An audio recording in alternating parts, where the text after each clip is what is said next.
भाई आज किस बारे में बात करने वाले? स्टेट रिजर्वेशन मामले पर मोस्ट इंपॉर्टेंट टॉपिक है। पर अभी कुछ दिन पहले ही तो बिहार के रिजर्वेशन पर बात की थी। बिहार नहीं रहे, आज हरियाणा के बारे में बात करने वाले हैं।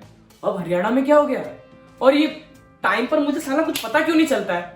अरे तभी तो मैं तुझे बार बार समझाता हूँ कि हर बड़ी खबर अगर टाइम पर चाहिए तो इंडिया लीडर चैनल को सब्सक्राइब कर और बेल आइकन दबाकर नोटिफिकेशन को ऑन रखा कर, ताकि तुझे समय समय पर ये बड़ी खबरें मिलती रहे। अब ये सुन, हरियाणा के निवासियों के लिए प्राइवेट जॉब्स पर 75% आरक्षण अनिवार्य वाले कानून को पंजाब और हरियाणा हाई कोर्ट ने रद्द कर दिया है। कोर्ट ने इसे असंवैधानिक करार दिया है और राज्य में पहले की तर्ज पर ही निजी क्षेत्र किसी भी प्रकार के आरक्षण से स्वतंत्रता के साथ काम करते रहेंगे। पर ये हरियाणा सरकार की तरफ से पारित कब किया गया था? Any idea? देख, हरियाणा सरकार द्वारा साल 2020 में पारित किए गए Haryana state employment of local candidates act के तहत 30,000 रुपए से कम मासिक वेतन या मजदूरी वाली निजी क्षेत्र की 75% नौकरियों को राज्य के निवासियों के लिए आरक्षित करने का प्रावधान किया गया था।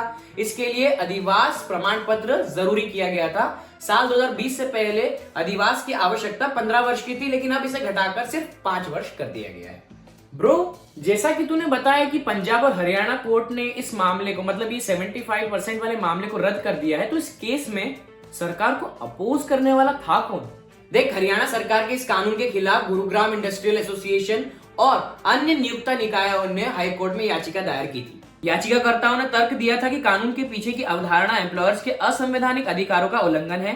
दलील दी गई कि हरियाणा सरकार निजी क्षेत्र में आरक्षण लाना चाहती है। निजी क्षेत्र की नौकरियां स्किल पर आधारित होती हैं। भारत के प्रत्येक नागरिक को अपनी शिक्षा के मुताबिक देश के किसी भी हिस्से में नौकरी करने का संवैधानिक अधिकार है। याचिकाओं में आरोप लगाया गया था कि यह कानून योग्यता के बदले रिहायशी आधार पर निजी क्षेत्र में नौकरी के अवसर बढ़ा देगा। नवंबर 2020 में हाईकोर्ट विधानसभा की ओर से पारित किए गए इस अधिनियम को मार्च 2021 में राज्यपाल की सहमति प्राप्त हुई थी, जिसके बाद पंजाब और हरियाणा हाईकोर्ट ने इस अधिनियम पर फरवरी 2022 को रोक लगा दी थी। लेकिन हरियाणा सरकार की अपील के बाद सुप्रीम कोर्ट ने हाई कोर्ट के इस आदेश पर रद्द लगा दिया, मतलब रद्द कर दिया, और मामला कभी इस पलड़े आ रहा था तो कभी उस पलड़े आ रहा था।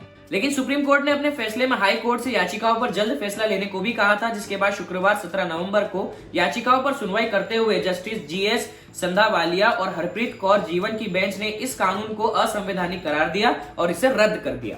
अब सबसे इंपॉर्टेंट क्वेश्चन, एक्चुअली में इस अधिनियम में था क्या? वाह वाह, शाबाश, क्या बात है। मतलब सबसे इंपॉर्टेंट सवाल जो सबसे पहले पूछना चाहिए वो सबसे आखिरी में पूछ रहा है। तो मतलब पूरी रामायण सुना दी, उसके बाद पूछ रहा है हनुमान जी कौन है ना? अरे नहीं भाई, हनुमान जी का थोड़ी, मैं तो अधिनियम के बारे में पूछ रहा हूँ। हनुमान जी के बारे में तो सभी जानते हैं। हे भगवान,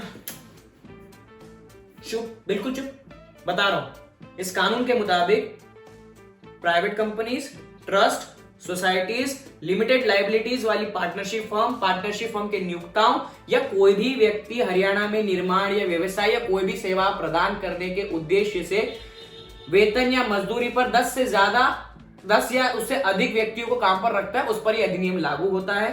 हालांकि इस कोटे में पहले 50,000 वेतन वाली नौकरियां शामिल थी, लेकिन फिर इसे घटाकर 30,000 रुपए कर दिया गया। समझा? 2021 मार्च में हरियाणा के राज्यपाल बंडारू दत्तात्रेय ने हरियाणा सरकार के इस विधेयक को मंजूरी दी थी। इसमें स्थानीय युवाओं को 50,000 रुपए तक मासिक वेतन वाली निजी क्षेत्र की नौकरियों में 75% आरक्षण मिलेगा। हरियाणा में काम करने वाले 70% लोग बाहर से आते हैं और सिर्फ 30% हरियाणा से हैं, लेकिन अब सरकार इसका उल्टा करने का बोल रही है। भाई, ये तो हरियाणा सरकार के साथ आउच वाला मूवमेंट हो गया, क्योंकि शायद अगले साल हरियाणा में चुनाव भी है, तो फिर खट्टर सरकार जनता के सामने क्या मुंह लेकर जाएगी?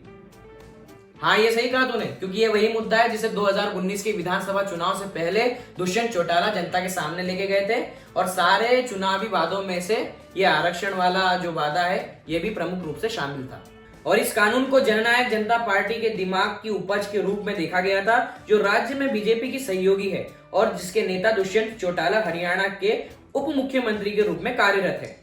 और हाई कोर्ट का यह फैसला ऐसे समय आया जब हरियाणा में विधानसभा चुनाव होने में 1 साल से भी कम समय बचा है। इस फैसले को मनोहर लाल खट्टर की सरकार के लिए एक बड़े झटके के रूप में देखा जा रहा है।